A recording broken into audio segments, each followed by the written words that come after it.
The silence in that boardroom hit me like a punch to the gut. There I was, 18 years of engineering experience behind me, standing in front of the biggest investors Campbell Automotive had ever courted, when Allison Campbell waltzed in wearing a designer suit that probably cost more than most people's monthly mortgage payment. I'm Gabriel Martinez, 47 years old, and I'd been with this company since I got out of the Navy. Worked my way up from the factory floor to senior engineering director, earned every promotion through sweat and actual results, not boardroom politics. "Sorry to interrupt, Gabriel," Allison said, though she didn't sound sorry at all. "But there's been a change of plan." My presentation was right there on the screen behind me. 18 months of research into advanced battery management systems that could revolutionize how electric vehicles handle power distribution. This wasn't just some incremental improvement. This was breakthrough technology that could put us ahead of Tesla, ahead of everyone. The 6 investors who'd been nodding along to my data suddenly straightened up like soldiers at attention. Allison had that effect on people, being Wesley Campbell's daughter and all. "My father asked me to share some exciting developments," she continued, pulling out her own laptop. "We've developed a more innovative approach that shows significantly better market potential." I watched her minimize my presentation with a casual click. Just like that, 18 months of my life disappeared from view. "We don't need your outdated approach anymore," she said quietly as she passed by my position. Then louder to the room. "Gabriel's work provided useful groundwork, but we're taking a more disruptive direction." I stood there, invisible now, as she launched into slides that looked suspiciously familiar. Real familiar. These were concepts I'd discussed in late-night engineering sessions, ideas I'd sketched in my personal notebooks during weekend overtime. Somehow those private thoughts had become her innovative breakthrough. When she finished, the room erupted in applause. Maxwell Bennett, our lead investor, actually stood up. "This is exactly the kind of forward thinking we need to see," he said, beaming at Allison. "Much more scalable than traditional approaches." I packed my laptop with mechanical precision while they discussed funding rounds and market penetration strategies. Nobody noticed when I slipped my security badge from my wallet and placed it on the conference table. I caught Wesley's eye as I headed for the door. The CEO who'd promoted me 3 times, who'd told me I was the backbone of this company's engineering division, now looked through me like I was already gone. "Enjoy the funding," I said quietly, my voice steadier than I felt. The shaking started when I reached my truck. 18 years of loyalty, innovation, and 60-hour weeks, and they'd just tossed me aside like yesterday's newspaper. But here's the thing about Navy training. It teaches you to think under pressure, to plan for contingencies. I'd seen this coming 6 months ago. Allison had arrived fresh from Northwestern with her MBA and her made-up title, Vice President of Strategic Development. Wesley introduced her with proud father eyes, talking about fresh perspectives and innovation. I tried to be welcoming, shared my research when she asked questions, explained methodology when she seemed interested. "You're brilliant, Gabriel," she told me once, leaning against my workstation. "But you don't understand how this industry actually works in the modern era." That should have been my first warning. The investor meeting had been scheduled for months, my chance to present directly to the money people who controlled our future. Wesley had personally reviewed my slides, nodded with satisfaction at the test results. Then, 2 weeks before the meeting, Allison started asking more detailed questions. She wanted to see my latest engineering notes, needed to understand the commercial applications more clearly. Said she was developing complementary strategies. I opened them up like an idiot. But here's what she didn't know, what nobody knew except my closest engineer buddy, Sarah Rodriguez. I'd been documenting everything. Every question Allison asked, every file she accessed, every late-night visit to my lab station. Sarah helped me set up security protocols that tracked digital access to my research. We caught her copying files at 11:30 p.m. on 3 separate occasions. So I did what any good engineer does when you suspect system failure. I created redundancy. Critical algorithms stayed on my personal systems. Core stabilization protocols lived on encrypted drives in my home office. The company had the framework, but not the engine. By the time I got home that day, my phone was already buzzing. Text from Sarah. "What just happened? Engineering floor is going crazy." Then another from Wesley himself. "We need to talk. Now." I turned off my phone and opened a beer instead. Tomorrow was going to be interesting. The next morning dawned with that strange calm you get before a storm. I'd slept better than I had in months, probably because for the first time in 6 months I knew exactly what was coming next. No more wondering when the other shoe would drop. No more pretending I didn't see the writing on the wall. I put on my best work shirt, the one my wife had bought me for my last promotion before cancer took her 3 years ago, and drove to the plant like nothing had changed. The security guard looked confused when I waved my backup visitor's pass. "Thought you quit yesterday," he said. "Just visiting," I answered with a smile that felt genuine for the first time in months. The engineering floor was buzzing with nervous energy when I walked through. Conversation stopped as I passed. Sarah appeared at my side immediately, her face tight with worry. "Wesley's been looking for you since yesterday afternoon," she whispered. "He's losing it." "What did you do?" I started, gathering my personal tools from my workstation. The Craftsman socket set I'd bought with my first promotion bonus, the digital calipers my mentor had given me when he retired, the framed photo of my Navy unit from Desert Storm. "Nothing they didn't deserve," I said, wrapping my precision measuring tools in their protective cloth. Before she could respond, Wesley's voice boomed across the floor. "Martinez! My office! Now!" The walk to his office felt like crossing a minefield. Every engineer tracked my movement, waiting for fireworks. Wesley stood in his doorway, face red with anger, his Marine Corps bearing somehow making him look desperate rather than powerful. "Close the door," he barked when I entered. I did, carefully, then stood waiting. Wasn't going to sit unless invited. Small act of defiance, but it would register with a former Marine who understood military protocol. "Where is it?" he demanded. I tilted my head slightly. "Where's what, exactly?" "Don't play games with me, Gabriel. You know exactly what's missing. The investors are coming back this afternoon for a technical demonstration. Suddenly we can't replicate the core battery management protocols you developed." I let his words hang in the air, enjoying watching his certainty crack like ice under pressure. "I'm afraid I don't follow," I said finally. "According to yesterday's meeting, you're going with Allison's innovative approach instead. My outdated methods aren't needed anymore." Wesley's face went darker. "Her approach builds on your stabilization protocols, which are suddenly non-functional in our systems. What did you remove?" I smiled then, the kind of smile that comes from holding all the cards while your opponent realizes they've been bluffing with nothing. "I didn't remove anything from company systems, Wesley. That would be unethical and possibly illegal. Then explain why our engineering team can't make it work this morning. Lucas Hamilton has been trying for 4 hours straight." The door opened and Allison swept in, her confidence from yesterday replaced with barely controlled panic. Her perfect hair was slightly messed, like she'd been running her hands through it. "Dad, the lab team can't get the stabilization sequence to..." She stopped short when she saw me. "What's he doing here?" I turned to face her, maintaining my calm. "Collecting my personal items, since you made it clear yesterday that my ideas aren't needed anymore." Allison looked between me and her father, her MBA-trained composure cracking. "You did something. We can't get the battery management system to work properly. The voltage regulation is all wrong." "That's unfortunate," I said, adjusting my tool bag on my shoulder. "Have you tried following your own disruptive approach, the one you presented yesterday?" Color drained from her face. "You know I was building on your foundation work. That wasn't mentioned in your presentation. You specifically said you'd developed an alternative approach that made mine obsolete." Wesley stepped forward, his executive presence faltering. "Enough games. The investors will be here in 2 hours. Fix this and we can discuss compensation, promotion, whatever you want." I looked at him directly. This man who'd given me my first real chance after the Navy, who'd trusted me with multi-million-dollar projects, who'd become something like a father figure after my own dad died. "I can't help you, Wesley. Like I said, I didn't remove anything from company systems. Everything I developed while employed here remains intact." "Then why isn't it working?" Allison hissed, her voice rising with desperation. I checked my watch deliberately.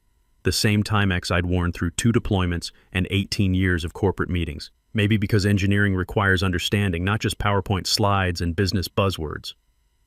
I moved toward the door. Wesley blocked my path, his frame filling the doorway. "You're not leaving until you fix this." I kept my expression neutral, drawing on the same calm I'd used when facing hostile situations overseas. "Are you physically preventing me from leaving? Because that creates a whole different set of problems for you." Wesley was ruthless, calculating, privileged, but not stupid. He'd built this company from a two-person garage operation. He understood consequences. After a moment that felt like an hour, he stepped aside, jaw clenched tight enough to crack teeth. "This isn't over," he said. "Actually, it is," I replied, walking past him. "I quit yesterday, remember? When your daughter announced my methods were outdated."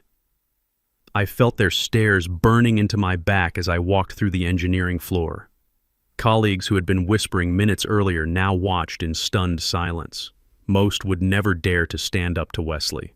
His reputation for crushing opposition was legendary in Detroit automotive circles.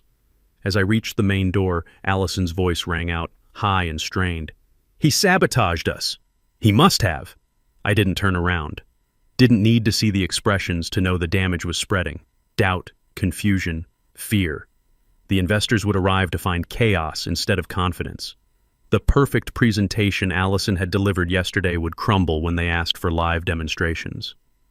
Outside, I took my first clean breath since entering the building. The Michigan air felt different somehow, cleaner after the suffocating tension inside. I checked my phone. 3 missed calls from unknown numbers and a text from Sarah. "Whatever you just did, the investors are here early and Wesley looks like he's having a heart attack. Engineering team is in full panic mode." I sat in my truck but didn't start it immediately. Instead, I watched the main entrance, waiting. Military training teaches you patience, how to observe before acting. 15 minutes later, Maxwell Bennett arrived with the full investment team. Expensive cars, confident strides, people accustomed to being catered to, expecting polished presentations and flawless demonstrations. They had no idea they were walking into a complete disaster. My phone rang 20 minutes after that. Unknown number, but I recognized the area code. Gabriel speaking. "This is Maxwell Bennett." His voice was tight, controlled, but I could hear the strain underneath. "We need to talk. I'm listening." "Not over the phone. Where are you?"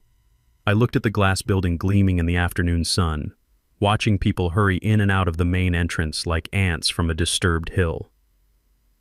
"Close by. Meet me at Murphy's Diner on Industrial Boulevard." 15 minutes. He hung up without waiting for my response. I smiled at my reflection in the rearview mirror. Right on schedule. When I walked into Murphy's, Maxwell was already in a corner booth, far from other customers. His usually perfect appearance showed stress. Tie loose, sweat on his forehead despite the October chill, expensive suit wrinkled like he'd been pacing. I ordered coffee and a piece of apple pie before joining him, taking my time, establishing control of the interaction. The waitress, a woman about my age with kind eyes, seemed to sense the tension. "You boys having a business meeting?" she asked with a smile.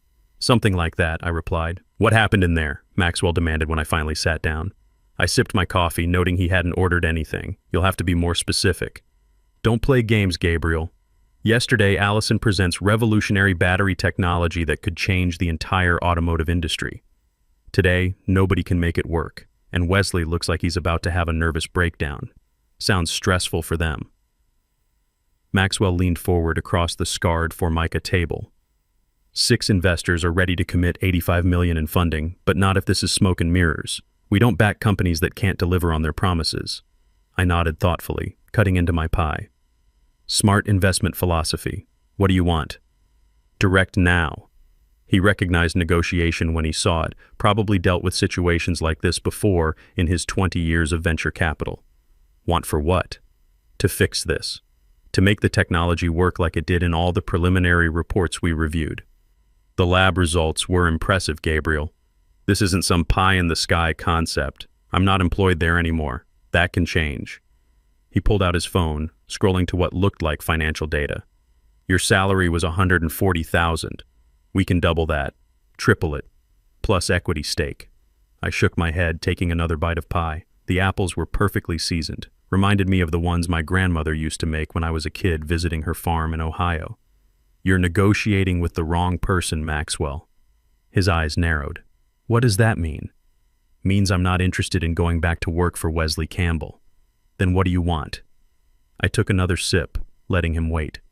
Outside, I could see Campbell Automotive employees heading to lunch, probably talking about the chaos happening inside their building. "You're investing in specific technology, correct?" Battery management systems that allow efficient power distribution with minimal energy loss, extending electric vehicle range by 40%. Yes. And you verified this technology works, that it's reproducible, scalable, commercially viable. He shifted uncomfortably, his confidence wavering. The preliminary data was compelling, but this morning nobody could make it work, I finished. Doesn't that concern you as an investor? It would concern me more if I didn't think you were behind it somehow. I smiled, the same expression I'd used when poker-faced interrogators tried to break down junior sailors during training exercises. That's quite an accusation. Am I wrong? Let me ask you something, Maxwell. In yesterday's presentation, who did Allison say developed this technology? He frowned, thinking back through the carefully choreographed presentation. She presented it as the company's innovation, her team's breakthrough. I nodded slowly. Interesting. His expression changed as understanding dawned like sunrise over Lake Huron. You're saying she didn't actually... I'm saying you should be very careful where you put $85 million, especially when the person presenting can't actually deliver what they're selling. I stood up, leaving my coffee half-finished and a $10 bill on the table. Call this number at 8 a.m. tomorrow if you're interested in seeing what actually works. I handed him a business card, plain white, no company logo, just a phone number in simple black text. Wait. Maxwell reached for my arm but stopped short of touching me. We need to continue this conversation. Tomorrow morning, I said, if you're genuinely interested in the technology rather than just the presentation. I left him sitting there staring at the card like it might explode. By the time I got home, my phone was lighting up with messages. The engineering floor was in complete disarray. Technicians couldn't replicate results that had been consistent for months. Allison was blaming equipment failures and suggesting sabotage. Wesley was threatening terminations if anyone couldn't fix the problem by end of business. Sarah texted, Wesley just fired Lucas Hamilton for suggesting the process might be fundamentally flawed. This place is losing its mind. What did you do? I didn't respond immediately. Instead, I opened my laptop and began preparing for tomorrow's 8 a.m. meeting. Everything needed to be perfect. Professional presentation materials, technical documentation, legal papers I'd been preparing for months. At 7:30 that evening, my doorbell rang. Security camera showed Wesley standing on my front porch alone, his company Mercedes idling at the curb with no driver visible. He'd come personally, without backup, without witnesses. I considered ignoring him, pretending I wasn't home. But this confrontation was inevitable, had been building for 6 months. Better to handle it on my terms, in my space. When I opened the door, he looked older than he had that morning. The powerful CEO facade was cracking, showing the worried father and desperate business owner underneath. May I come in? His voice lacked its usual commanding tone, carried a note of something I'd never heard from Wesley Campbell before. Uncertainty. I stepped aside, allowing him entry but saying nothing.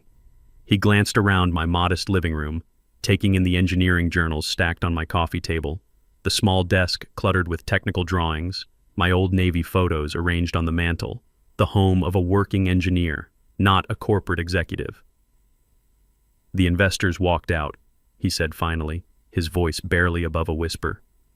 Sorry to hear that, I said, though we both knew I wasn't. No, you're not. There was no anger in his voice now, just exhaustion. You planned this whole thing. I planned nothing, Wesley. I protected my work and then quit when your daughter made it clear I wasn't valued. He winced at my directness, sinking onto my couch without invitation. Allison was overzealous. She shouldn't have presented without crediting your contributions. Contributions? I laughed, the sound harsh even to my own ears. That's one way to describe developing the entire system from scratch. We can fix this, he said, looking up at me with something approaching desperation. Come back. Full credit, higher position, name your terms. I studied him. This man who'd once represented opportunity to me, who'd given me chances to prove myself when other companies passed me over for younger engineers with fancier degrees. Why would I trust you now? Because without you, we lose everything. The company, the funding, 400 jobs. You mean everything I built while you took the credit and your daughter learned to steal. He flinched but didn't deny it. We sat in silence for a moment, the weight of 18 years hanging between us. What do you want, Gabriel? I want you to leave." At exactly 8 a.m. the next morning, my phone rang. "Hello, Maxwell." "Gabriel." His voice was different now, respectful. "I've been thinking about our conversation.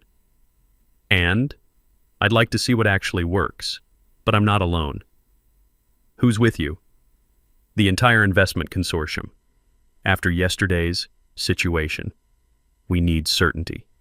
2 hours later, I stood in front of 6 of the industry's most powerful investors in a downtown Detroit conference room I'd rented. No Wesley, no Allison. Just me and 18 years of real engineering experience. "Before I begin," I said, setting up my equipment, "I want to be clear about something. What you're about to see belongs to me personally, not to Campbell Automotive." Maxwell leaned forward. "That contradicts what we were told. I imagine many things you were told won't hold up to scrutiny." I launched into my presentation explaining the real methodology behind the battery management breakthrough, demonstrated the results with systems I'd built in my garage, let them verify efficiency themselves. No PowerPoint magic, just working technology they could touch and test. When I finished, silence for several seconds. "This is remarkable work, Gabriel," Maxwell finally said, "but it raises serious questions about what happened at Campbell. I can answer those questions. But first, do you want to fund the actual innovation or just presentations about it?" Another investor, Rebecca Coleman, spoke up. "Are you saying you've started your own company?" "Veterans Engineering Solutions, incorporated 3 weeks ago." Maxwell's eyebrows rose. 3 weeks? Before the presentation? I nodded. "The technology and intellectual property belong to me, developed through independent research using my own equipment and time." "Wesley will fight that claim," Rebecca said. "Let him." I slid a folder across the table. "This contains documentation of every step I took to protect my work, verified by independent legal counsel." Maxwell opened the folder, scanning with growing interest. "You've been planning this for months. I've been protecting myself for months. There's a difference."